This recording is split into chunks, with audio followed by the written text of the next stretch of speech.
Mohon maaf Bapak Ibu, alasannya apa? Hah?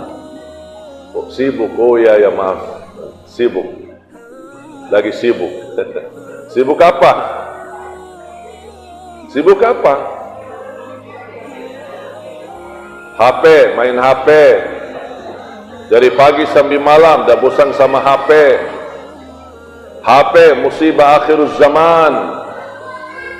Musibah akhirul zaman HP ini membuat kita semestinya lebih dekat sama Allah, justru semakin menjauh dari Allah. Ini HP sebuah alat mubah, tapi tergantung kita pakai. Salah gunakan bisa menantarkan kita ke neraka. Nauzubillah min dzalik. Bangun pagi yang pertama dilihat HP. Terakhir mau tidur yang terakhir dilihat HP. Kemana-mana bawa HP. Masuk WC bawa HP. Stres. Sampai datang ke masjid bawa HP. Mau salat hanya 10 minit bawa HP. Padahal setiap masjid selalu ada pengumuman, mohon jamaah sekalian agar terjaga salat khusyuk, mohon nonaktifkan atau silent. Masuk masjid masih bunyi HP-nya. Imam pun masih mengingatkan, "Stawu, i'tadilu."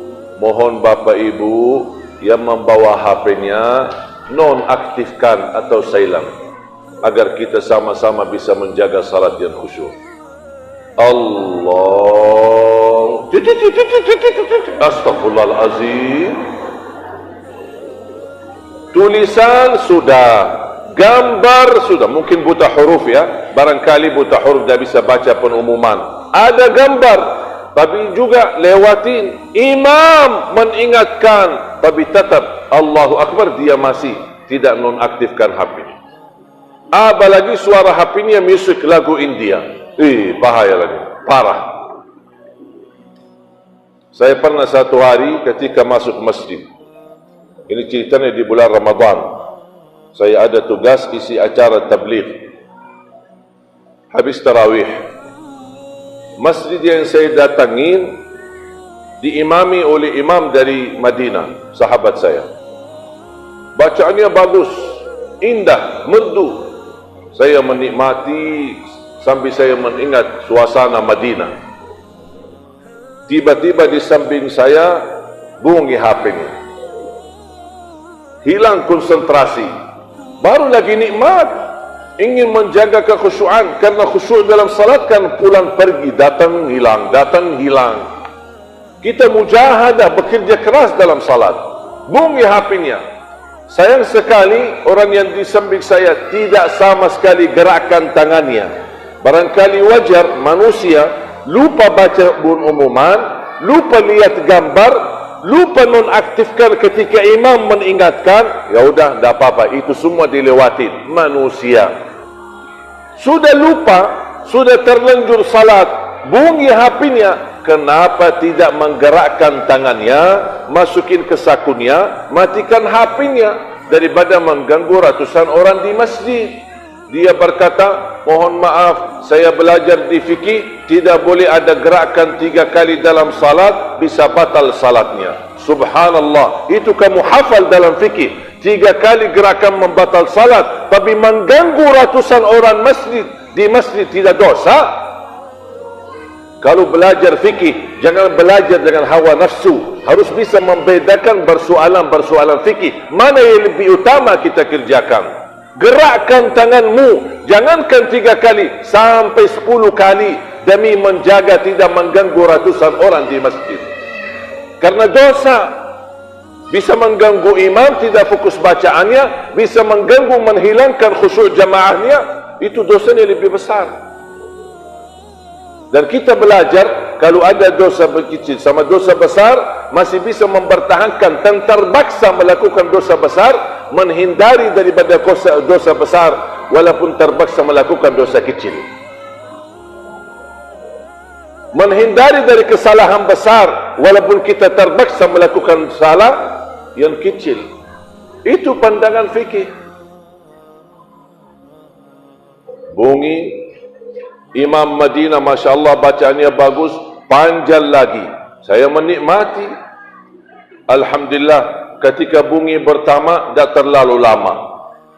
Hilang konsentrasi, Alhamdulillah bisa mujahadah lagi, menikmati dan konsentrasi lagi. Begitu sudah mulai fokus, bunyi lagi, Astaghfirullahalazim. Tapi bunyinya yang kedua lama lagi, dan musik ada lagu barat.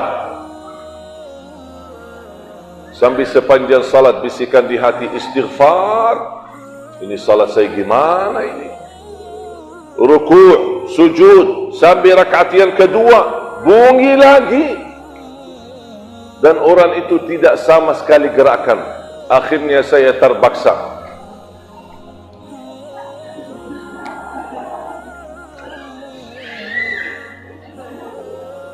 Ya mudah-mudahan ingat, mudah-mudahan dia sadar. Mungkin dia kira, tapi sama sekali tidak bergerak.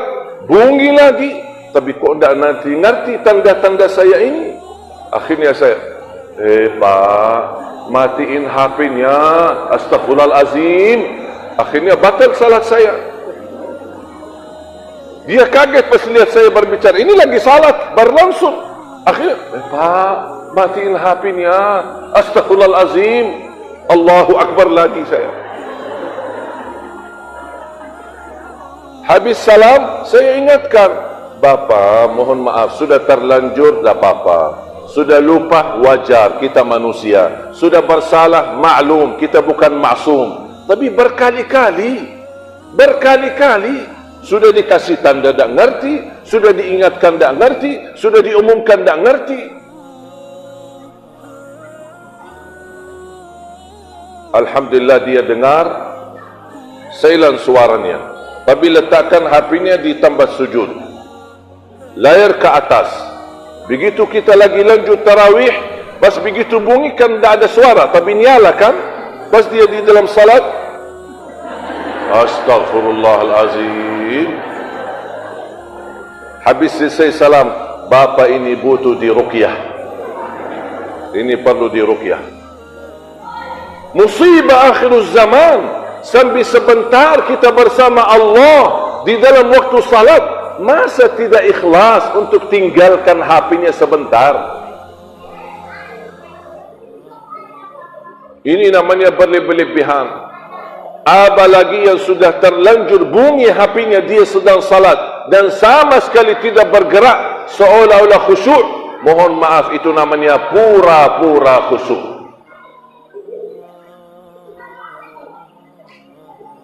Faham Bapak Ibu?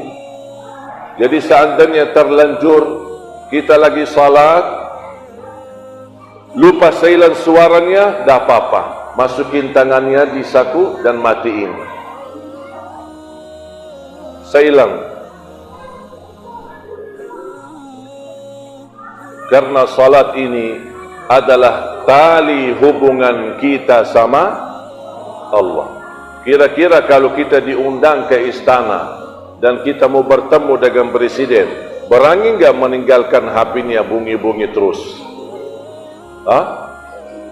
Berani enggak? Di depan pasti bahasanya, oh dah enak sih, dah enak sama presiden. Apalagi kalau di depan presiden, presiden lagi bicara sama kita, bunyi HP-nya. Maaf Pak, maaf sebentar Pak.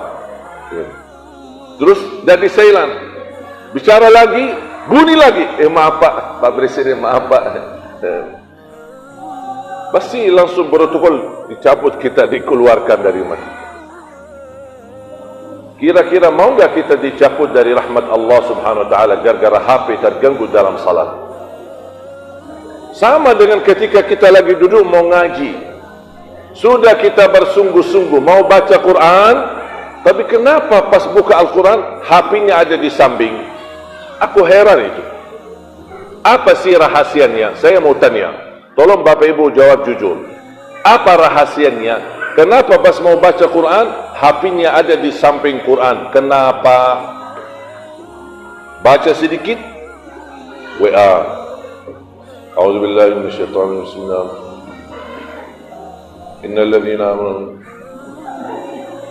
qala lan ya saya lagi ngaji. Ya. Dah selesai baca. Dah selesai. Satu halaman, 1 minggu dah selesai. Gara-gara HP. Ya Allah, betapa begitu susahnya. Padahal seingat saya, sebelum ada HP, kita biasa-biasa aja.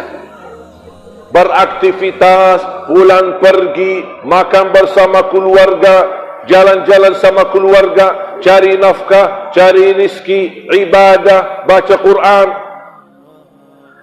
Kira-kira Bapak Ibu sebelum ada HP, hidup kita susah atau biasa aja? Biasa-biasa aja. Kenapa pas ada HP seolah-olah kita tidak bisa hidup tanpa HP? Berlebih-lebihan. Saya tidak minta Bapak Ibu tinggalkan HP atau kuburkan HP-nya. Saya minta tolong jangan sampai HP ini melalaikan dari kewajiban. Kalau pas saatnya baca Quran, geserkan HP-nya biar bisa fokus.